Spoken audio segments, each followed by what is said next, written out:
Good morning, everyone. Lots going on as usual. Today's Thursday, May 29th, 2025, and 200 hospital closures in British Columbia, Kamloops area, I think. How did that happen, and why are we tolerating such terrible service? And, well, I mean, it's one of those things where we tolerate a whole lot, and when we try and hold the politicians to account, they just block us, right? Elon Musk leaves Doge, and so we'll see how that all falls apart. It's interesting because nothing has been codified. It's all just executive orders, and without Elon Musk leading the way, et cetera, within that team, who knows? And with Congress and the House there not passing anything into law to codify it, it'll go away with the next president, absolutely, for sure, and they can go back to stealing without any oversight. And, well, what's the pathway to fixing that?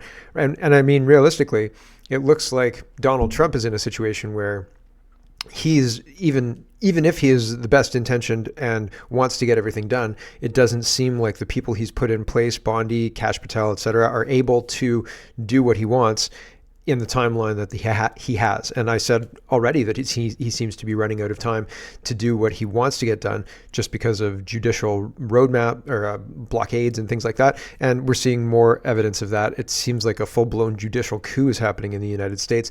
They don't have grounds to stop what Trump's doing, but they hold him up in court to delay him, and they delay him, and they delay him, and they delay him on everything. And they don't codify anything that he's done into law. So what he's done is easy to undo. And that's not great, right? So it's very interesting watching what's going on. In the United Kingdom, in England, they have forced farm sales, and that's going to be interesting. Forced agricultural land sales at agricultural land prices, which is to say low. And so they're going to basically steal the land from these people. And that's not good. Tim Houston's talking about Nova Scotia being an energy superpower. And he says, we've got the wind. And that's not what creates an energy superpower, Tim. You're going to bottle up the wind in a battery? Yeah, that's going to work? I'm skeptical. Did John Rustad rig the BC election too? It seems like maybe there's evidence that he did. He bussed around 100,000 people, I guess. That's the allegation. I'll show you that this morning as well. They're trying to bring back COVID-19. Masking is mandatory at a Canadian Unix conference, which is insane. Unix is like Linux. It's an operating system that runs servers and things like that. And so they're saying, if you can't wear a mask, then you can attend from home. Thanks very much. And wow, I wouldn't spend money on that nonsense. And what else? Manitoba wildfires, more CFIA stories. And so there's lots to get to. Let's get to it. First, we've got to start with Mr. Mark Carney. And he's the one who influenced today's show name. And it's Earning My Freedom, right? Every day you earn your freedom. So this is my pound of flesh for the state. And apparently that's how we work now in Canada. Every day you wake up and you've got to earn your freedom. And here he is. Ryan says, excuse me? Mark Carney saying, freedom is earned. Here you go. But freedom is something you earn every day. And that strength is something we need to reinforce. But how do you... I don't have more context, and I apologize, but I don't think he follows up with, what? What do you mean by that, Mark Carney? Freedom is earned every day? Really, really strange. Jason says, watch Prime Minister Carney answer his first question during question period. Now, I thought, and it was reported, that there wouldn't be a question period and that Mark Carney wasn't going to uphold Justin Trudeau's tradition of question period started in 2017. That's the news that I read, and I thought, oh, all of these traditions going out the window, but the first thing they do is question period on Wednesday, right? Like, oh, okay, I'm okay with that. And I thought that if he wasn't upholding the tradition of question period, he's going to come in and do one, answer a question and get out of Dodge and never come back? What? So anyway, it's interesting. Apologies for getting it wrong, but Mark Carney shows up to question period, doesn't answer the question. There's a back and forth between him and Andrew Scheer. Everybody's very affable and pretending that this is totally normal. And, oh yeah, the election was totally not rigged and this is above board and everything we're doing is legit. And I think that this government is illegitimate. I think the election was rigged. And I don't think that anything that they do represents us, because I don't think that they're listening to us. They have other masters.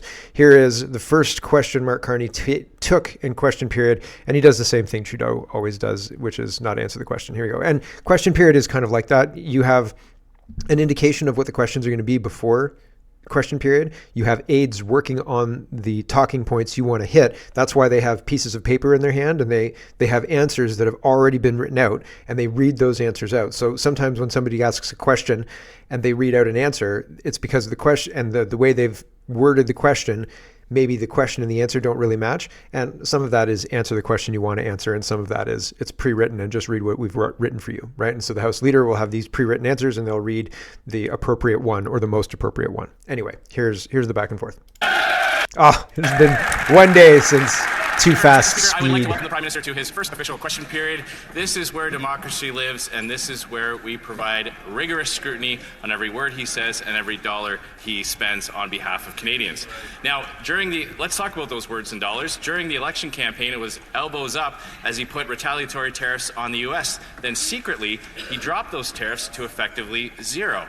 But he didn't stop there. He told Canadians that the government would collect $20 billion in revenue from those tariffs and use it to cost his platform. Now that those tariffs are going to bring in $0, two quick questions. Why wasn't he honest with Canadians during the election? And how's he going to make up the shortfall? Is he going to borrow it, print it, or tax it? The Right Honourable Prime Minister. Mr. Speaker, may I first thank my constituents from Nepean for giving me the honour of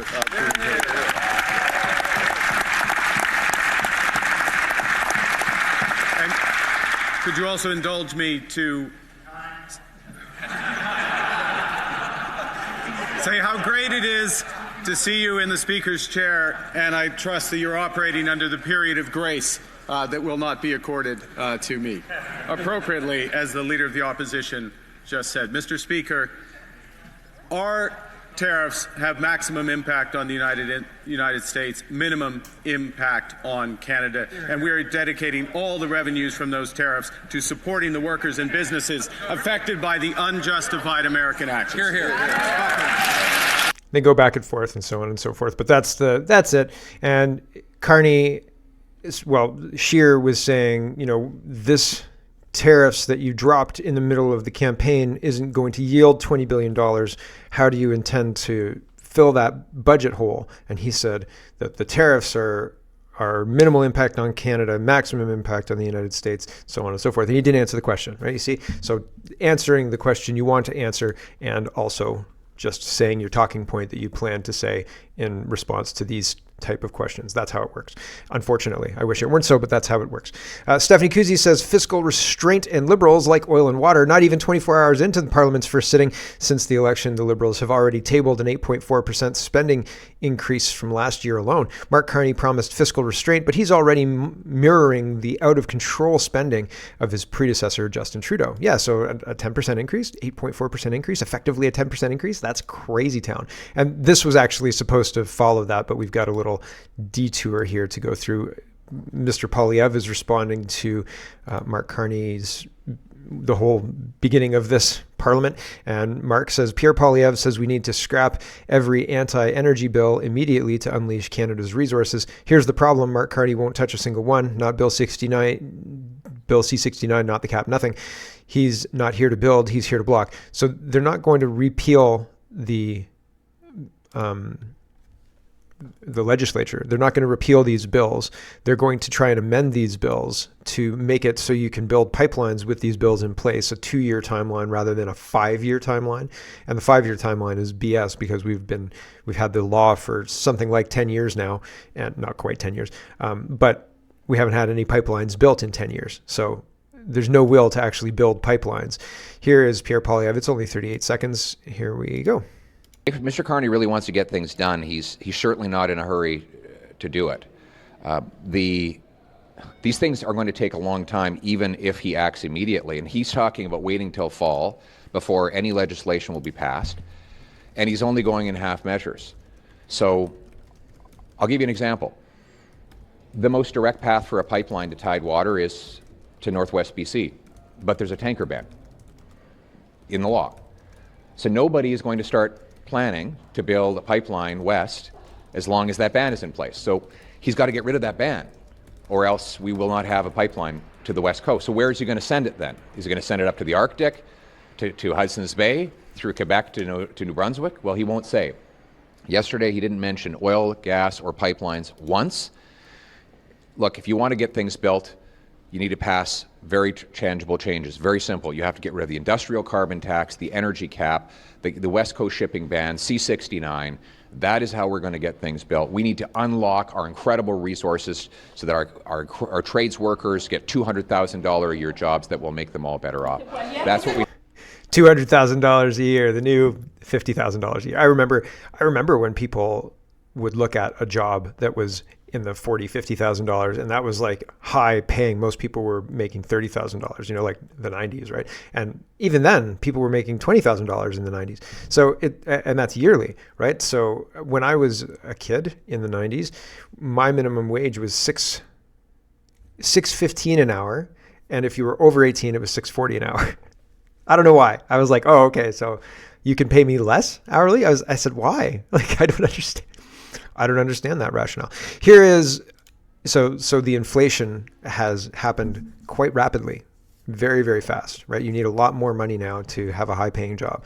Here is question period talking about pipelines. So here, and this is, I don't know who this is, I apologize, but she is talking about building pipelines, and the Liberal minister, energy minister, says, yes, we'll build pipelines if there's consensus. And this is not enough. And basically the plan is to keep everything in place and build pipelines with that plan in place and you know, fix the problems with it and things like that. And I'm reading into what they're saying here, but I don't think this means pipelines toot to sweet. I don't think that this means pipelines fast. This means pipelines eventually, right? And so we're not seeing any of the promised action. And oh my gosh, I'm shocked. Can you tell? Here we go. The Culture Minister said Canada doesn't need more pipelines. Last week, the Energy Minister talked a good game, but just like right now, will commit to concrete action. How can Canadians believe anything they say?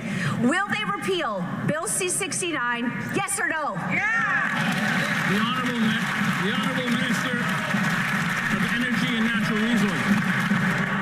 The Prime Minister has been clear. Yes, we will support new pipelines if there is consensus in Canada for them. With American tariffs threatening our economy and threatening our sovereignty, we must protect our energy security. There is no question energy is Canada's power. It will help us build the strongest economy in the G7, guide the world in the right direction, and help us be strong at the negotiating table. We will win this trade war. We will make Canada an energy superpower. No, I don't. I don't think these people understand the gravity of the situation we're in. Hold on, I want to show you Tim Houston, because he's talking about energy as well, and this should have been there. But we will win this trade war. We will become an energy superpower. Tim Houston, this is, I don't know if he's still, Premier of Nova Scotia. And there's been changes. Anyway, not in Nova Scotia, just changes, right? Sometimes people will leave. Anyway, the guy, Fury, left. And I thought, why? Anyway, Tim Houston says, Nova Scotia has what it takes to become an energy superpower. We have the wind. The wind? What? The resources and the talent. Now we need to unlock our potential. Doing this means good paying jobs, a stronger economy, and more self-reliant Nova Scotia. So that's a little strange if you ask me. Like I don't think that that's what the public understood when Mark Carney sold energy superpower. But what we're going to be is windmills, batteries, and maybe liquid LNG. If he does LNG, he might accidentally make us into an energy superpower just with the LNG alone. And that might be enough to pay for the wind follies, right? Here's CBC Watcher, and National Post is talking about the budget, and John Ivison says the first Carney spending numbers are out and they're as bad as Trudeau's. The main estimates suggest that the Prime Minister's message of restraint has fallen on deaf ears in Ottawa. Yep. Ivison admits his pal Carney loves to spend. This is a business as usual spending plan from a government that has promised a fundamentally different approach to governing. So we're not seeing anything different yet. Keep watching, though. Melissa Landsman says back at it after 6 months, day one with the same housing crisis created by the same people who are offering the same solutions. Here she is. We'll listen to a minute of this. Oh my gosh. I'm sorry, I didn't realize that she was also at double speed, so it has been less than 10 minutes since the last incident. Mr. Speaker, we're housing, one from the campaign and a very different one from the minister. The new housing minister, the former mayor from Vancouver, who let housing prices go up 179% in just 8 years, is saying something very different.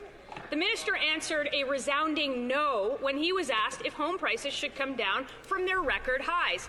If he's adamant that prices shouldn't go down, how much does he think that they should go up? The Honourable Minister of Housing and Infrastructure and Minister responsible for Pacific Economic Development Canada. Merci, Monsieur Président. Je suis honoré. It's an honor for me to be here in the House. Vancouver, Fraser U, South Burnaby, for giving me the opportunity to represent them here. On the issue of affordability and affordable housing, well, first, I'm very proud to be part of a government that's committed to cutting taxes from day one here in the House. Here, here. Yeah. I'm also looking forward to pursuing the most ambitious affordable housing plan in the history of Canada, delivering a GST cut to first-time home buyers. So he's just talking about stump speech stuff. He's not really addressing the concerns that were raised by Melissa Landsman.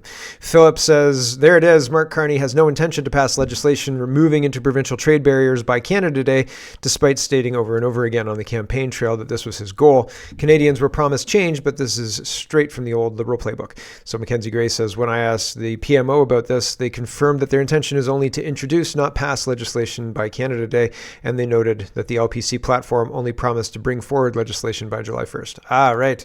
Tricks of the language, right? If you're not paying attention, they'll get you. Here is Andrew Scheer, and he says, in question period today, I pressed the Prime Minister, where's the $20 billion from the tariffs he promised? Why no budget until fall? They have a decades-long record of failure, but now they claim they're a new government. Empty words won't relieve Canadian suffering. Show us action. And this was the same question. This is the expanded question with the back and forth between Scheer and Carney on his first question that he didn't answer, but I didn't think it mattered all that much. Here is CPAC's timeline. Stephanie Kuzi saying not having a budget is an indicator of a complete lack of a plan by the Carney government. And you can see the whole interaction here. It's almost 7 minutes. I found it interesting that the host plays back to Stephanie and is basically protecting the Liberals and makes the case to defend the Liberals. Isn't the host supposed to be neutral? I don't know.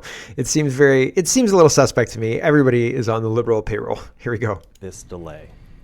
Well, we're very concerned, frankly, that Mark Carney does not have a plan. As we return to the Parliament, we're very fixated on our 5 priorities, of course, reducing the cost of living for Canadians, getting more homes built, keeping our streets safe, getting our productivity up, and of course, considering our immigration system, which needs to be reevaluated, most definitely. So not having a budget is an indicator of a complete lack of a plan by this government. A new government, you think the first thing that they would do would be to present a budget to the House of Commons and to the people of Canada. So that really is a failure as far as we're concerned in terms of having a plan. So we just heard your Commons leader. So, right, Carney said we need to have a plan, and now there's no plan. So the attack line from the Conservatives is that we are going to be in a situation with no plan. So it's interesting, and he does. Sorry, I want to show you guys that he does fight for the Conservatives. I thought they were going to cut that off. Here we go.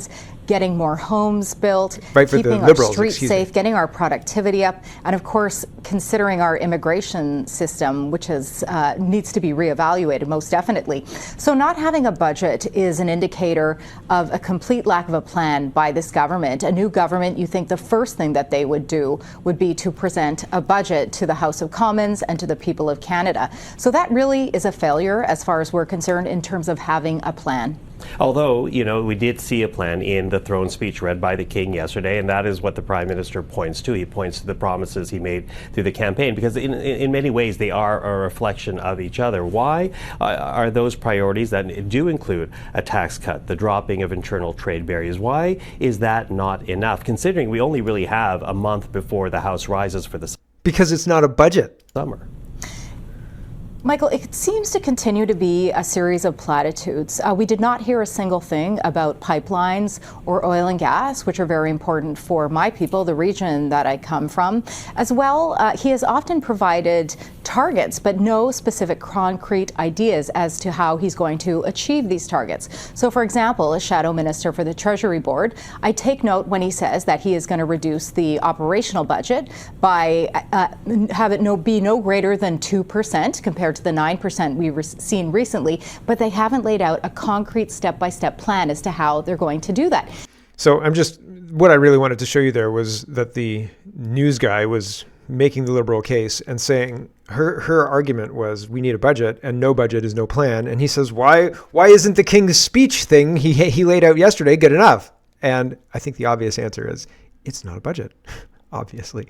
Here is a guy who is trying to get into a store. He pushes the button that's supposed to open the door, and he's on a mobility scooter, but the door doesn't open. And then a security guard is giving him the gears and preventing him from entering the store until the guy says, "Get out of my way. What are you doing? Like, what the heck?" So this is weird, right? Is this foreshadowing of things to come in Canada?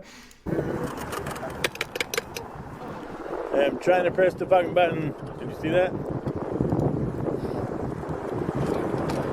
Can I come in, please? What do you want? I want to go into the store. You want to purchase something? I want to look inside the store. No, you want to purchase something? Yeah, open it. Come on, man. What are you doing? No, tell me. What's that? Like, do you want to buy something? Yes, but I'm not sure what you have for sale. I've never been inside the store. Yeah. The thing is like... What's going on, Dark City? You're not allowed people in? Huh? What's going on? Why are you... No, the thing is like, if you want to buy something, then I will allow you. Open the door. Don't be ridiculous. Open the damn door. Come on. Right? So that's not great. He does open the door, but you have to spend a minute negotiating with the security guard to get into a store in Canada nowadays? That's pretty poor. That's not so good. Here's Kirk. He says, holy cow, Toronto is going back to segregation and full-on racism. Yeah, it happened a little while ago. The city is opening black-only homeless shelters, and it will be run by black people only. No experience needed. You just need to be black to work there. What could go wrong? My gosh, Canada is going backwards daily in every kind of way. Black mandated homeless shelter on way, City Hall confirms. So Toronto officials are taking applications until Friday for City Council's new black mandated shelter where everyone from employees to the homeless could be excluded on the basis of race. City Hall has also decreed that experience in running a shelter is not a requirement for those submitting applications. So it's very interesting what's going on there. I think that it's very racist to allow this. And I think that probably this would rise to the level of having a premier say, you can't do that, right? Stop it, Toronto, because you can't do that. It's incredible what's being ignored, right? And people don't seem to realize it. It's not widely reported. Here is Kirk, and he says Manitoba declares a state of emergency due to wildfires. There's a whole bunch of mega wildfires out of control, including a 20,000 hectare fire close to Flin Flon, which is being evacuated, and First Nations from northern Manitoba being evacuated as well. Justin Trudeau campaigned on getting more wildfire fighting equipment just to do nothing. Then CPC spent a year in committees on Jasper wildfires trying to score political points and didn't even bother to add anything to its platform. Absolutely disgraceful. Failure from both parties. Nobody's really working for us, and that's unfortunate because we pay them a lot of money, right? A lot of money. Here's what's going on with the CFIA, and they are targeting farms, and this is what's going on, and this is Odessa's report, so you should check this out. This is just kind of a taste of what's going on. We won't play all of it. This is a 5-minute long report, but link is in the description on my website. Here we go. The farm said that CFIA told him that they found 2 dead wild birds a certain amount of feet away from his farm. I'm not going to say the exact amount of feet to keep him anonymous, but what I can tell you is it was a football field in length away from his barn. CFIA told him that because they found these quote-unquote 2 dead wild birds a football field in length away from his barn, that gave them the right to come into his property and into his chicken barns to test his chickens. CFIA would not and did not produce these 2 dead wild birds they claimed to find. None of the farmers' chickens were sick or showed any symptoms of being sick. From there, CFIA selected 2 healthy birds from his barns and tested them using a PCR test, an approach that differed from previously used methods.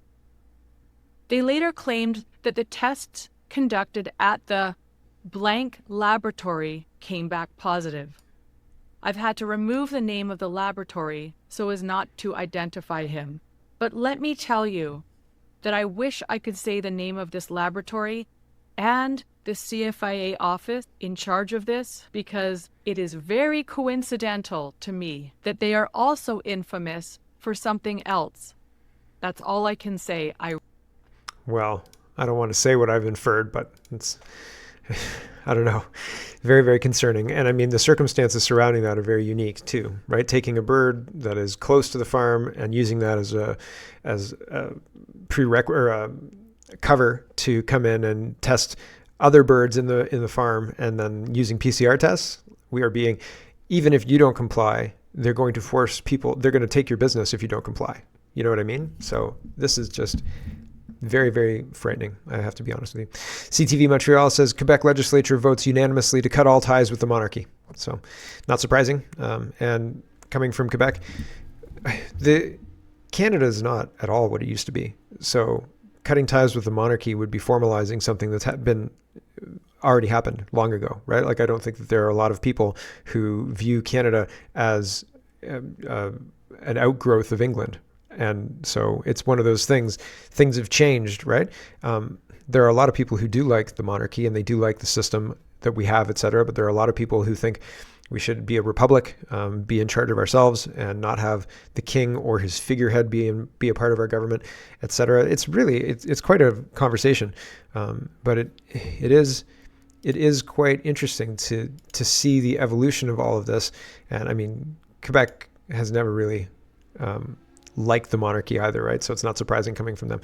Is that going to have any force? No. Have they done this before? I think so. I think they voted on this before, and I think it's been passed and stuff, and it doesn't have any kind of force or effect. So it's just something to note, something that happens in our politics.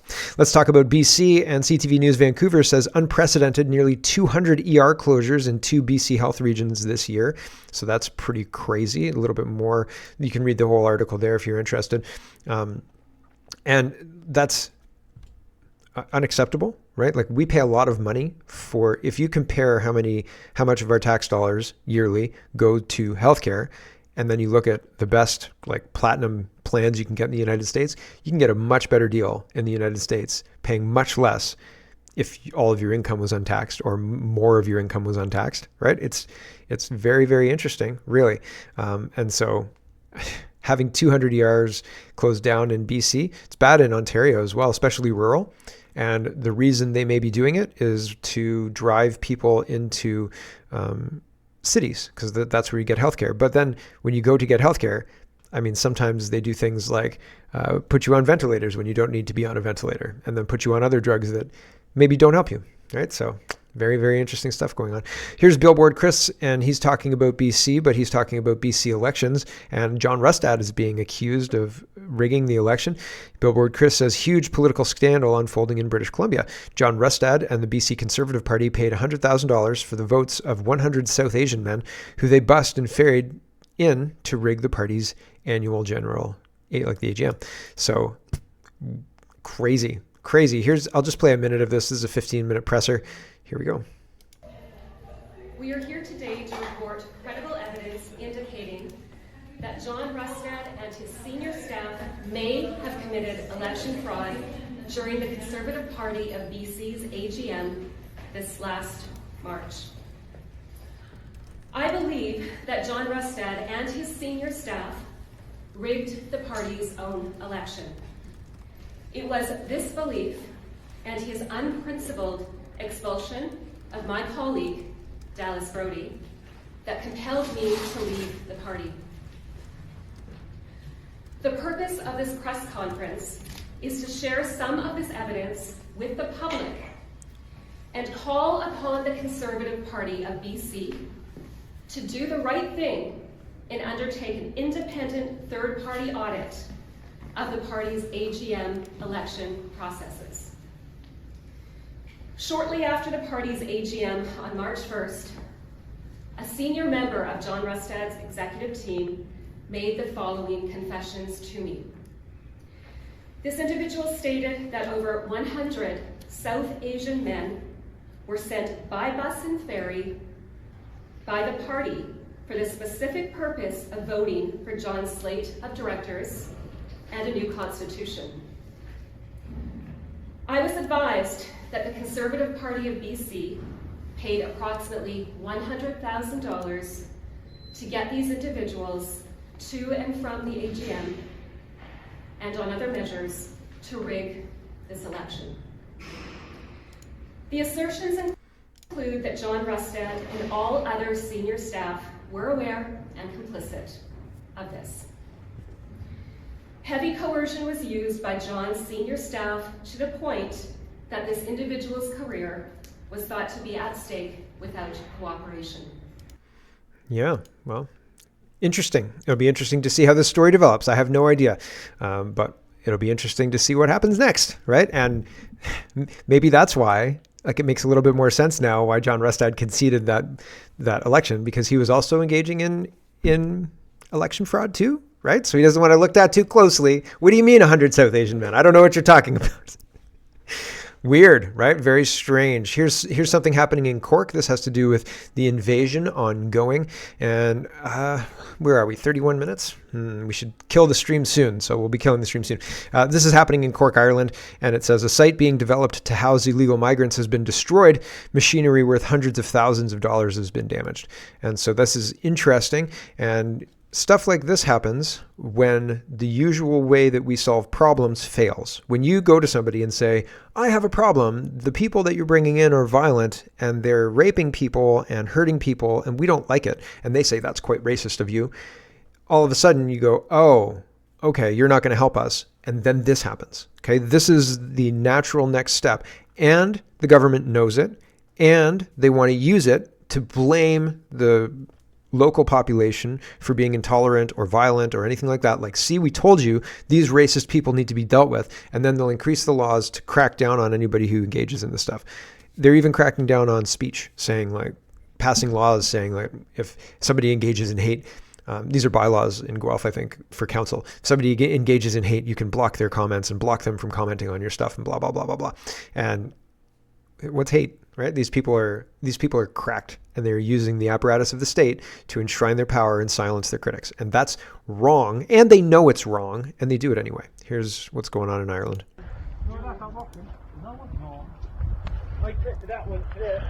It's a tipped over construction machine with broken windows in the machines. I don't know that they're unworkable. They've got plastic bags taped over other broken windows, so it's assumed a track is removed from the tread here in one of these caterpillar things, and all the windows are broken.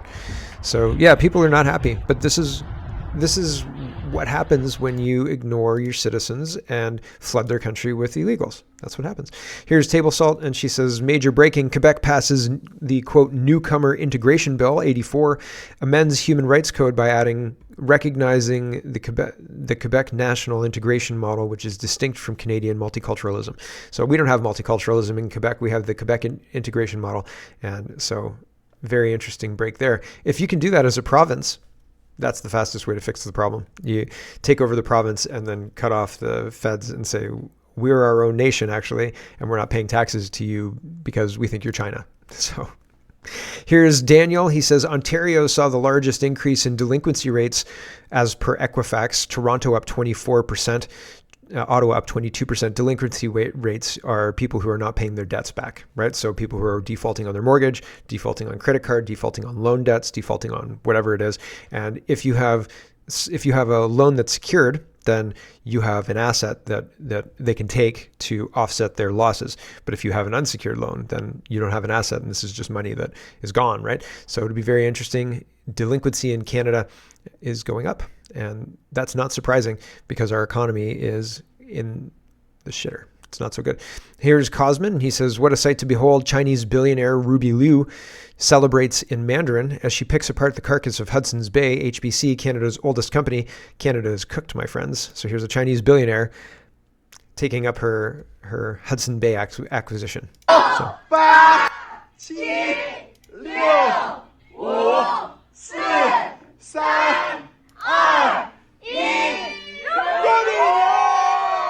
Can you imagine if a bunch of Canadians took over a Chinese company and then hung out in China and counted down to whatever they're counting down to celebrate whatever they've done? If everybody would say, "Oh," and if it was a bunch of men, right? And it's a bunch of Karen-looking women, so Chinese Karen-looking women, so it's okay. But if it was a bunch of white men, with white hair and nose hair and stuff, post 43, man, the nose hair gets you for sure.